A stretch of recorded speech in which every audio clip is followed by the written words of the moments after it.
Assalamualaikum warahmatullahi wabarakatuh. Di semester kali ini kita akan belajar tentang simplisia. Di antaranya adalah tentang rizoma atau rimpang.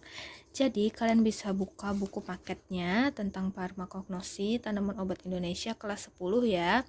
Kurikulum 13 di halaman 63.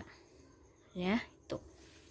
Nah, kompetensi dasarnya memahami simplisia rizoma, mengidentifikasi simplisia rizoma. Nah, dan ini adalah tujuan daripada pembelajarannya. Nanti bisa kalian baca sendiri ya.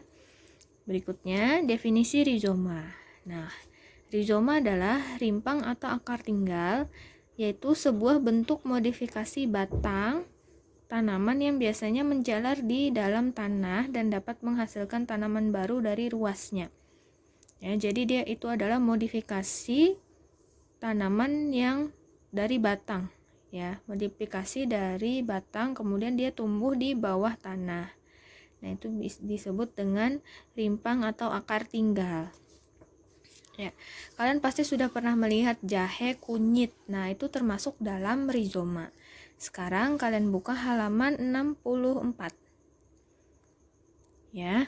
Kalian buka halaman 64, jadi Ibu sengaja menggunakan buku seperti ini biar kalian nanti bisa sambil menandai bukunya dan membuka bukunya agar lebih mudah belajarnya. Kemudian ini kita baca simplisia yang pertama adalah kalami rizoma. Ya. Ini bacanya bukan calami tapi kalami rizoma ya. Bentuknya seperti ini. Nah, kalami rizoma sambil diucapkan juga ya. Nah, kurang fokus. Oke. Nama lainnya adalah delingo, dringo, jaringau, kalamus, sweet flag. Nama tanaman asal Acorus calamus lineus. Keluarganya Araceae. Ini bisa kita baca dengan Araceae ya. Zat berkhasiat utama atau isi, ini maksudnya adalah kandungan daripada kalami rizoma itu. Kandungannya, dia mengandung minyak atsiri. Minyak atsiri yang mengandung egenol, asaron, asaril aldehid, zat pahit akorin 0,2%, zat penyamak, pati, akoretin, tanin. Penggunaannya atau kegunaannya, jadi ini berbeda. Kalau ini artinya kandungan atau isi atau khasiat zat berkhasiatnya ya, zat berkhasiat. Kalau ini penggunaan atau khasiatnya atau biasa digunakan untuk apa sih ya, jadi ini beda ya. Ini kandungannya atau zat berkhasiat utama, ini adalah kegunaannya atau khasiatnya biasanya. Sebagai bahan pewangi, carminativa, insektisida, demam, dan nifas. Nah, jadi kalau bahan pewangi ya berarti bisa digunakan sebagai pengharum ya. Carminativa itu untuk mengeluarkan angin daripada tubuh ya.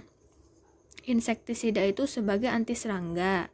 Demam nifas itu biasa untuk demam ya.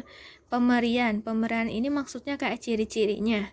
Baunya khas aromatik, rasa pahit, kemudian agak pedas. Bagian yang digunakannya adalah akar tinggal. Nah, keterangan waktu panen dikumpulkan pada daun mulai kering, dibersihkan dari semua bagian tanaman tetapi tidak dikupas. Biasanya diperoleh dari tanaman yang berumur 1 tahun. Jadi waktu panennya itu 1 tahun. Bila panen dilakukan kurang dari 1 tahun, hasilnya berkurang, dan bila lebih dari 1 tahun, hasilnya masih dapat ditingkatkan. Seperti itu. Penyimpanannya dalam wadah tertutup baik ya. Nah, jadi yang perlu diperhatikan adalah ini adalah nama simplisianya, kalami rizoma. Nama lainnya ya seperti nama Indonesianya seperti itu ya. Dia dikenal sebagai delingo, dringo, jaringau, kalamus, sweet flag. Nama tanaman asalnya Acorus calamus. Keluarganya Araceae. Ya, Araceae. Tulisannya seperti ini. Araceae, tapi dibacanya adalah Araceae. Dalam penulisan simplisia ini harus tepat, tidak boleh ketinggalan satu huruf pun. Misalnya seperti ini, Araceae. Kalian cuma menulisnya Arace. Seharusnya menulisnya lengkap Araceae. Nah, kalau misalnya sampai Arace aja berarti salah. Ya, ini juga Acorus calamus. Kalau kalian hanya menuliskan sampai salah nih, misalnya Acerus acros calmus, nah itu udah salah ya. Jadi harus lengkap dan tidak boleh tertinggal satupun. Seperti itu. Berikutnya kita baca bersama-sama Simplicia yang kedua, yaitu Curcume rhizoma. Nih, ingat tata nama penulisan di semester 1 AE dibaca E. Jadi kita membaca Curcumae ini Curcume rhizoma, AE dibaca E. Nah, Curcume rhizoma itu gambarnya seperti ini ya.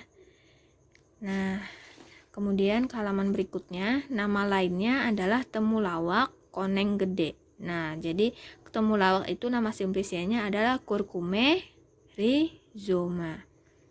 Ya, nama tanaman asalnya adalah Curcuma santoriza.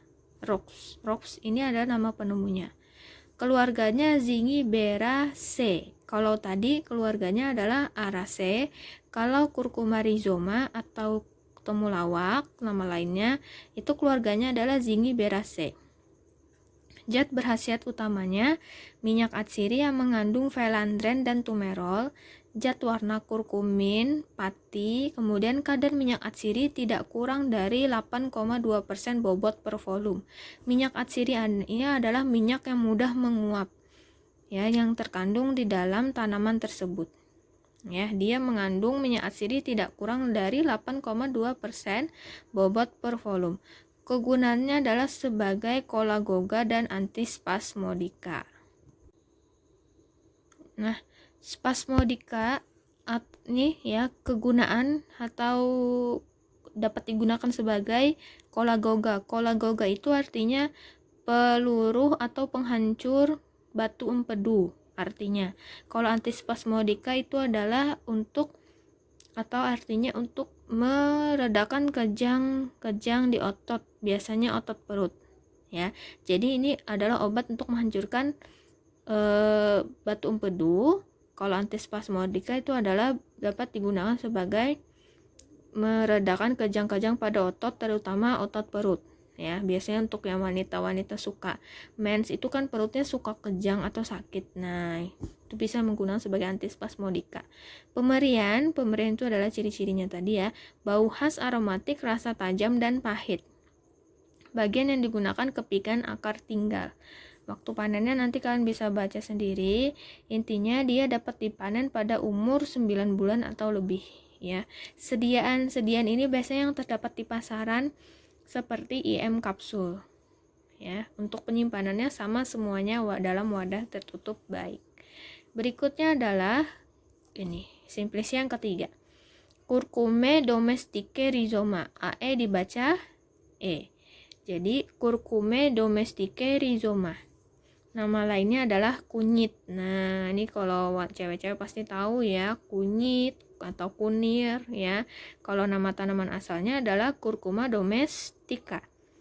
Keluarganya Zingiberaceae. Nah, ingat sama dengan tanaman apa tadi? Zingiberaceae yang keluarganya sama dengan Curcume rhizoma atau temulawak. Ya, berarti Curcume domestique rhizoma atau kunyit satu keluarga dengan temulawak. Ya. Zat berkhasiat utamanya minyak atsiri yang mengandung tumeron, zingiberin, sesquiterpen, alkohol, kemudian kurkumin dan damar. Penggunaannya Carminativa, antidiare, kolagoga, dan skabisida. Nah, ayo apa tadi Carminativa? Ada yang masih ingat? Carminativa itu artinya untuk mengeluarkan angin di dalam tubuh. Ya, seperti kayak masuk angin, berarti kita dapat menggunakan obat yang berkhasiat sebagai Carminativa atau tanaman yang dapat digunakan sebagai Carminativa, contohnya seperti kunyit ya. Kemudian anti diare, obat diare, kemudian kolagoga tadi apa sebagai peluru batu empedu. Nah, skabisida dia ingat? Ada yang tahu? Kalau skabisida ini adalah sebagai anti kudis. Ya. Kayak lagunya Korea itu ya. Kudis. Nah, itu. Masih dalam Curcume domestique rhizoma atau kunyit ya.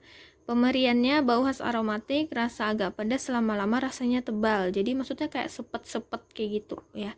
Kemudian bagian yang digunakan akar tinggal untuk sediaannya adalah kiranti atau yang ada di pasaran. Sediaan yang di pasaran seperti kiranti. Kemudian waktu panennya dilakukan pada umur 1 tahun. Kemudian penyimpanannya dalam wadah tertutup baik. Oke, Ibu review. Tadi yang dipanen pada umur 9 bulan apa ya? Ada yang masih ingat? Temu lawak. Oke, bagus. Berikutnya ke Siperi rhizoma. Ini bukan dibaca Siperi ya, tapi Siperi. Siperi rhizoma. Nah, bentuknya seperti ini. Nanti mungkin kalau untuk bentuk-bentuknya lebih banyak searching aja ya. Nah, nama lainnya rimpang teki atau teki. Nama tanaman asalnya Cyperus rotandus L. Berarti nama penemunya Linnaeus. Keluarganya hampir sama dengan nama simplicianya ya. Siperi rhizoma, keluarganya Cyperaceae. Zat berkhasiat utamanya minyak atsiri, alkaloida, glikosida, flavonoida. Kegunaannya diuretika, stomakika, dan analgetika. Ada yang tahu arti dari diuretika? Diuretika itu adalah peluru air seni. Ya, stomakika itu artinya untuk memacu enzim pencernaan. Kalau analgetika itu adalah obat pereda nyeri. Ya, pemberiannya bau khas aromatik, rasa agak pedas, kemudian pahit, menimbulkan rasa tebal di lidah. Bagian yang digunakan sama seperti yang lainnya, rimpang. Waktu panennya intinya dia baru mengeluarkan umbi pada waktu 3 minggu, kemudian akan tumbuh menjadi kurang lebih 146 umbi dalam jangka waktu 3,5 bulan. Berarti waktu panennya sekitar 3,5 bulan. Itu untuk rimpang teki Siperi rhizoma atau Cyperus rotandus. Nah, itu simplicianya. Nanti akan Ibu lanjutkan ke video berikutnya. Oke.